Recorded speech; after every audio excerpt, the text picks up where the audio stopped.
your team makes the grand final, you want nothing more than to see your captain hoist up the trophy as premiers. But when a controversial referee decision prevents this from happening, it can cause outrage and frustration from the fans. The NRL select the best referees to officiate the biggest game of the year in order to have a fair and controversy-free match, with the two best teams deciding the fate of the match based on their incredible skills. However, on some occasions the referees have to step in and make a 50-50 call that displeases some rugby league fans, which in turn creates controversy. For this list, we will only be considering grand finals from the NRL era, and as you know from our previous refereeing videos, you have got the whistle. Some of these calls are correct, some of these calls are wrong, so we're going to let you be the judge, as this is greatest game of all, and these are 10 controversial referee decisions in an NRL grand final match. Number 10, the Tigers in 2005. 5 minutes before he was involved in one of the greatest moments in rugby league history, Pat Richards was denied a try in the corner thanks to a swifty blindside play from the Tigers' left edge.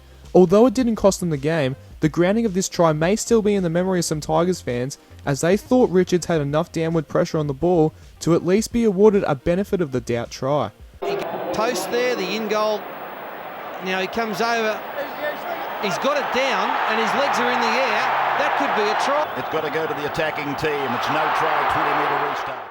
Number 9, the Roosters in 2004. After trailing 13-6 at half time, the Bulldogs scored 2 second half tries to take the lead. The first one was Matt Utai in one corner, the second was in the other corner where Hazem Al-Masri had the presence of mind to fight his way over the Roosters defenders to score what ended up being the grand final winning try.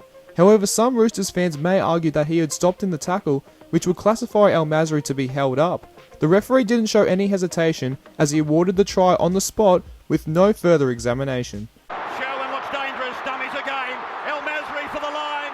Is he held up? Well, he gets his legs involved, but he's not held up. Another effort. Wonderful stuff there from the Bulldogs.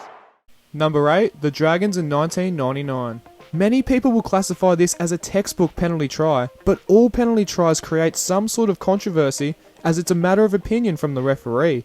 The Storm completed their 14-point comeback thanks to a penalty try from Craig Smith. Jamie Ainscough was the man who collected him around the head, forcing the video referee to make one of the biggest decisions in rugby league history. Considering this eventually decided the match, we believe it's worthy of a spot on this list. He gets the ball first, gets hit around the head and drops the football. A penalty try, the conversion is out where the try is scored.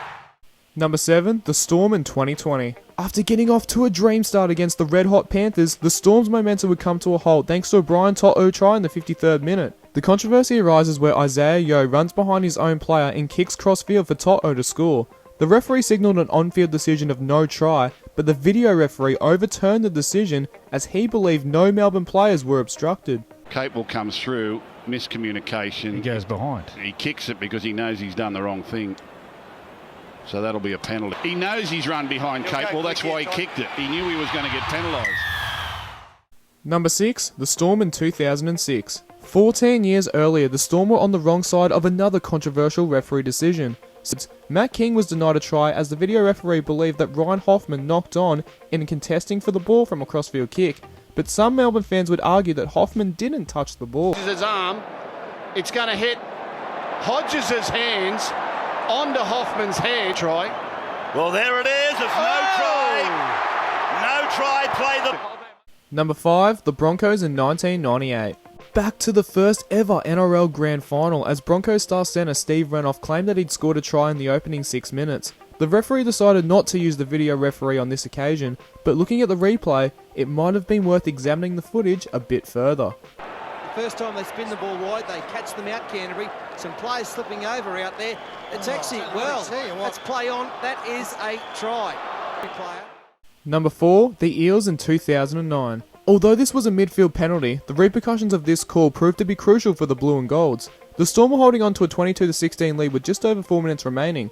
The referee would award a penalty to the Storm as he thought there was a strip in a Fuifui Moi Moi tackle on Billy Slater. However, many people would claim that this was a loose carry from Slater, which would constitute a knock-on, giving the Eels a brilliant opportunity to score and tie the game in the final minutes. But the Storm took advantage of the penalty and marched downfield to kick a field goal to seal the grand final win. It's a great run from Slater. Oh, super tackle from Moi Moi.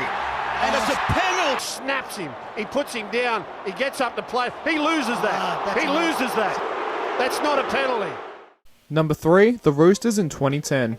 The opening try of the 2010 Grand Final was scored by Mark Gasnier, which didn't seem to be a problem. But 2 tackles before, it looked like Dragons winger Brett Morris had stepped in the touch before he passed the ball back in field, which outraged Roosters fans after they saw the replay. Here's Hornby going back for one of those plays now. Boyd away to Morris. Morris and Perrott. Perrott did well, snapped his legs, ball went in field. Let's just watch Brett Maris on the sideline here as his feet go into touch before he passes that ball and releases it.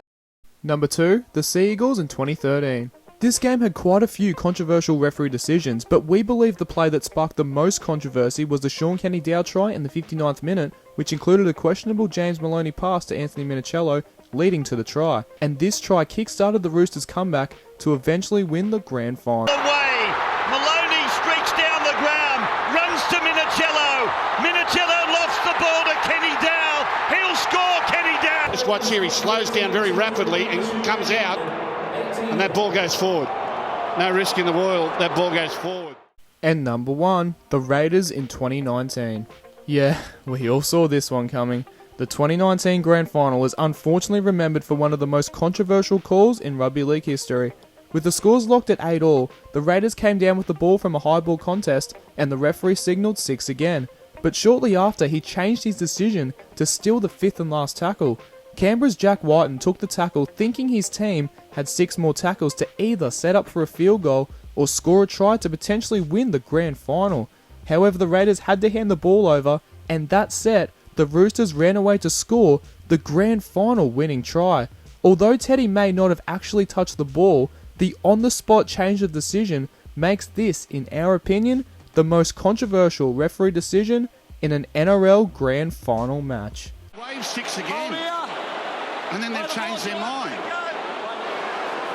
That's a wave of 6 again. That is a wave of 6 again. So, what did you think of our list? Let us know your thoughts in the comments below, chuck us a like on Facebook and this video, follow us on Instagram and subscribe to our channel for more Rugby League Countdowns.